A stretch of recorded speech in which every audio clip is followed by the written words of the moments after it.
And it is largely with the 3 C's that we accomplish that.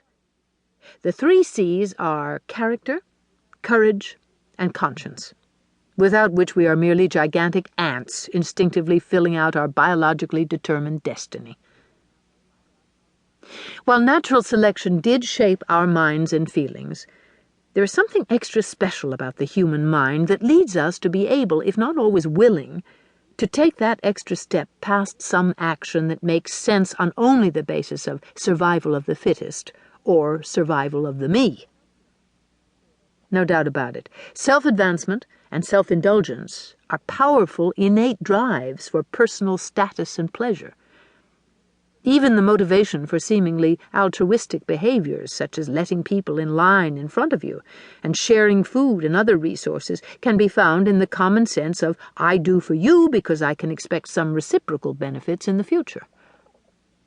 Humans are social animals. Therefore, we all rely on the kindness of kin for survival to some extent. Yet if all giving is simply motivated by the expectation of eventually getting, where does our special humanness come in? Right here.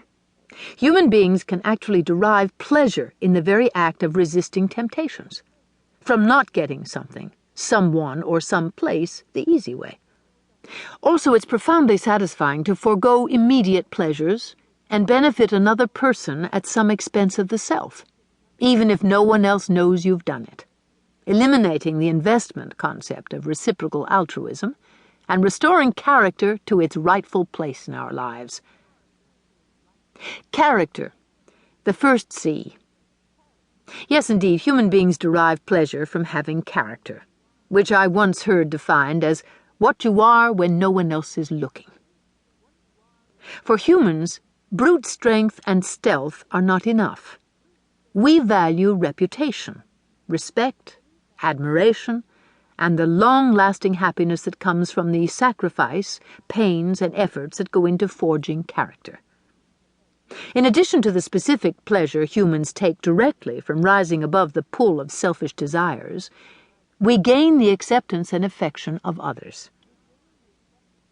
Peekaboo, now I really see you. Tina, 22, was married for 6 months when she and her husband went to dinner with 3 other couples. All the guys at the table had been at Jack's bachelor party and took this opportunity to tell tales of how he'd carried on that fateful night, including having oral sex with one of the entertainment-type women at the party.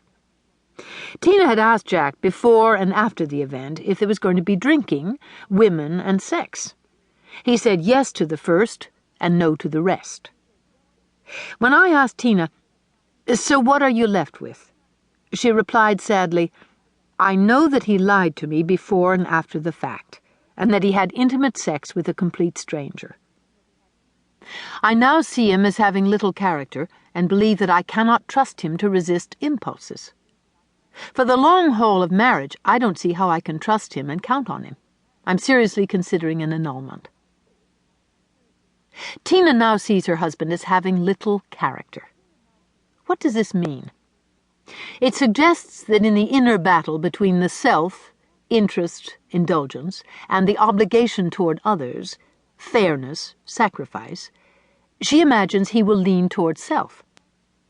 Therefore, she judges, she can't count on him to do the right thing or honor his commitments to others.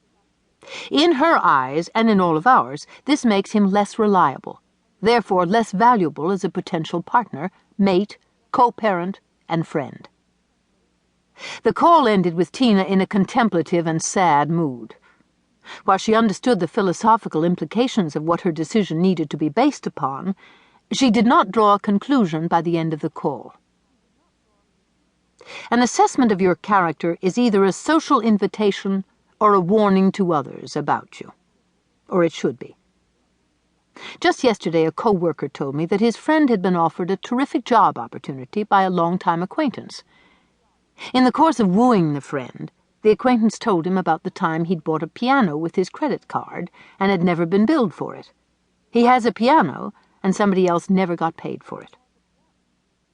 When my friend asked me what I thought that acquaintance should have done, I replied that of course he should pay the bill. I added that the friend should make